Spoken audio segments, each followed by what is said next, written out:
Good morning, grade 10 students. Welcome to today's class and thank you for your alertness and attentiveness in listening the classes and doing the homeworks. Keep it up.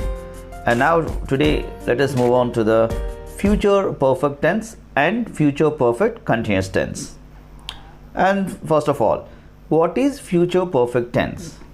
It is nothing but it is used to refer to an action that will be completed sometime in the future before another action take place.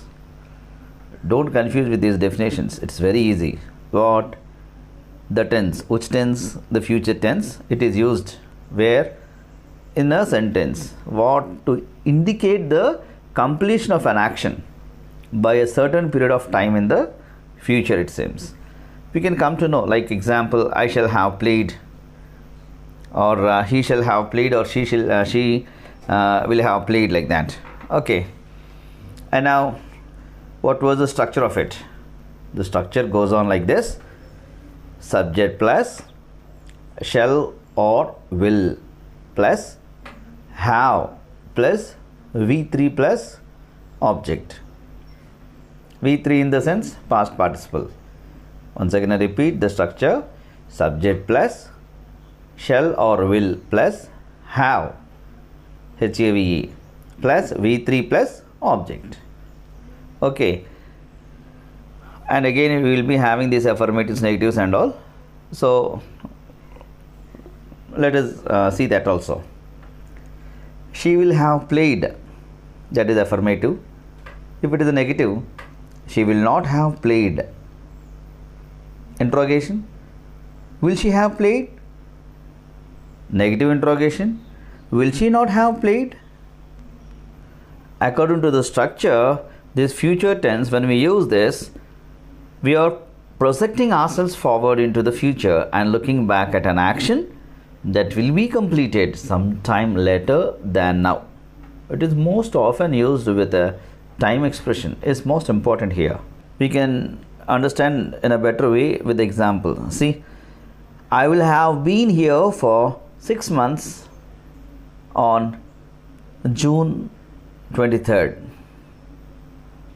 Okay, by the time you read this, I will have left. You will have finished your report by this time next week. Won't they have arrived by 5? So we can make interrogations also. As earlier said, that we will be having affirmative, negative or interrogative or negative interrogations.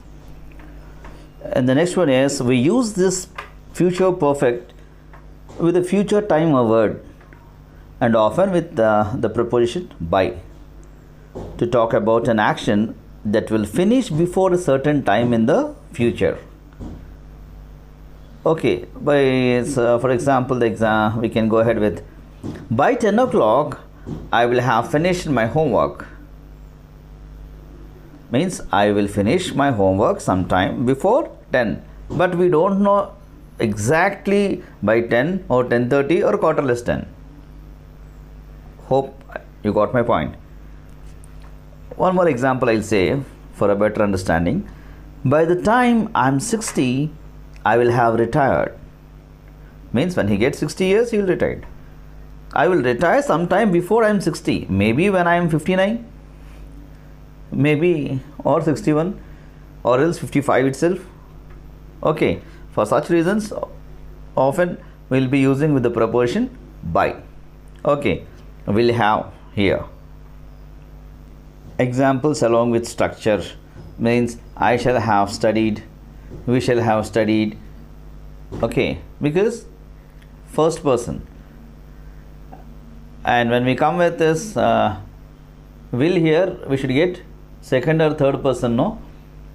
Then you will have studied, he will have studied, she will have studied, they will have studied, or else we can take our name. Okay, by the name also we can Kiran will have studied, like that. Okay, now we can come to the last phase of this tenses. What it is? Future perfect continuous or progressive tense. This future perfect continuous tense is used to indicate a continuing action that will be completed at some specified time in the future. What it seems? When an action is to continue up to a certain point of time in the future, it seems. Like I shall have been playing, she will have been playing, like that. Let us see the structure once, then we can get much more interaction with this future perfect continuous tense.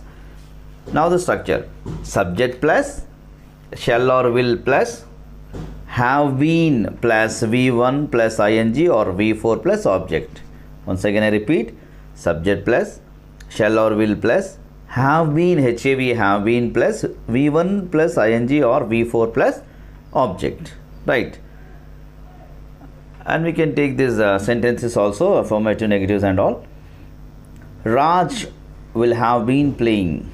Raj will not have been playing.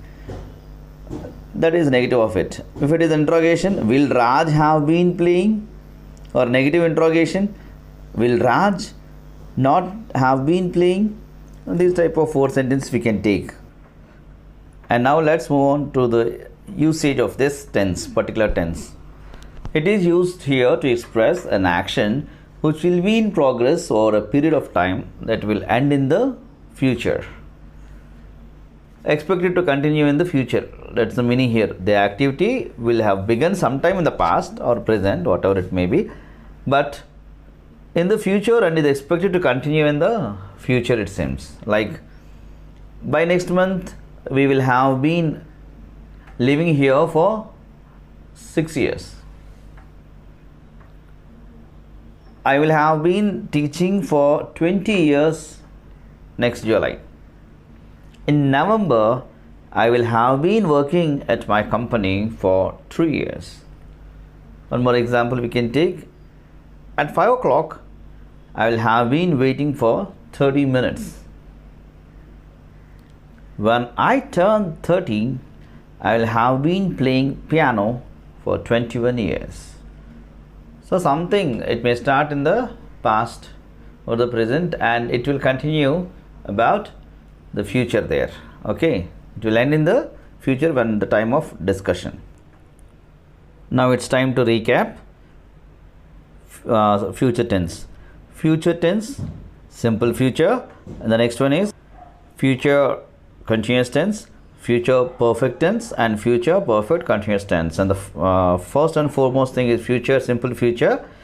It is used to refer actions that will take place after the act of speaking or writing, like I shall play or he shall play, like that. And when you come to future continuous tense, it is also used to describe actions ongoing in the future, and it is referred to continuing action that will occur in the future. I shall be playing, he or she will be playing. And when we come to the future perfect tense, it will be used to refer an action that will be completed sometime in the future before another action takes place. Like example, I shall have played, or he will have played, or she will have played. And the last one, future perfect continuous tense.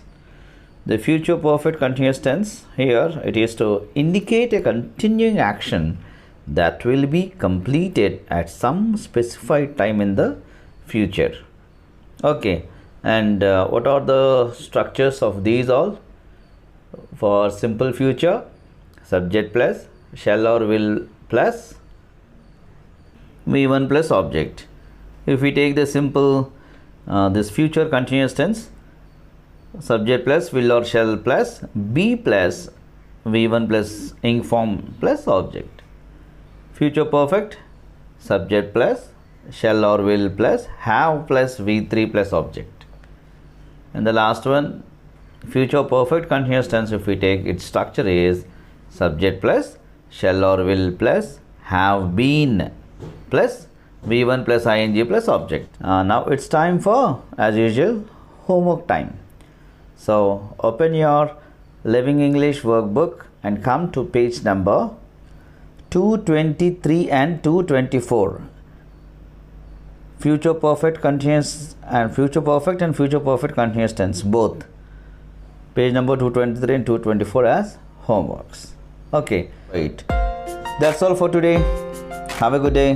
Bye bye.